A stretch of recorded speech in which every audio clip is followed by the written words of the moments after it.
Hi all, welcome to football arena. Real Madrid തങ്ങളുടെ പരിശീലകനായ സാബി അലോൺസോയെ പുറത്താക്കി. ആദ്യം വന്ന റിപ്പോർട്ടുകൾ പറഞ്ഞത് സാബി സ്വയം രാജിവെച്ചുകൊണ്ട് ഇറങ്ങിപ്പോയി എന്നുള്ളതായിരുന്നു.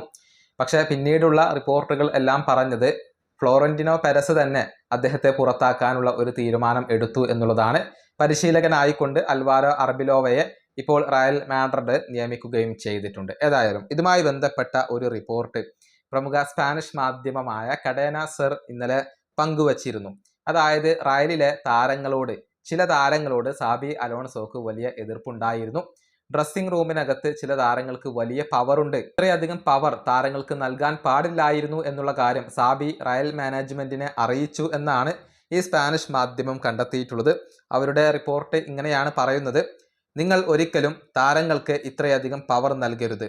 ക്ലബ്ബ് എപ്പോഴും താരങ്ങളുടെ ഭാഗത്താണ് നിലകൊള്ളുന്നത്. അതുകൊണ്ട് തന്നെ ഈ ഡ്രസ്സിംഗ് റൂമിനെ മാനേജ് ചെയ്യുക എന്നുള്ളത് അസാധ്യമായ കാര്യമാണ്. ഇതാണ് സാബി അലോൺസോ പറഞ്ഞതായിക്കൊണ്ട് കഡേന സർ ഇപ്പോൾ റിപ്പോർട്ട് ചെയ്തിട്ടുള്ളത്.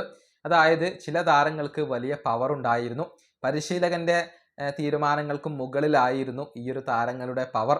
അതിനോടുള്ള എതിർപ്പ് സാബി അലോൺസോ നേരത്തെ പ്രകടിപ്പിച്ചിരുന്നു എന്നൊക്കെയാണ് ഈ സ്പാനിഷ് മാധ്യമം കണ്ടെത്തിയിട്ടുള്ളത്. ഇതിലെ നിജസ്ഥിതി എന്താണ് എന്നുള്ളത് അറിയില്ല, പക്ഷെ ഇതാണ് ഈ ഒരു മാധ്യമം റിപ്പോർട്ട് ചെയ്തിട്ടുള്ളത്. ഏതായാലും ഡ്രസ്സിംഗ് റൂമിനെ നല്ല രൂപത്തിൽ കൊണ്ടുപോകാൻ സാബി അലോൺസോക്ക് കഴിഞ്ഞിരുന്നില്ല. താരങ്ങളുമായി നല്ല രൂപത്തിലുള്ള ഒരു ബന്ധം വെച്ച് പുലർത്താൻ ഈ പരിശീലകന് സാധിച്ചിരുന്നില്ല. ഇതോടുകൂടിയാണ് അദ്ദേഹത്തിന് തൻ്റെ പരിശീലക സ്ഥാനം നഷ്ടമായത്. ഈ വീഡിയോ അവസാനിപ്പിക്കുന്നു. അടുത്തൊരു കാണാം.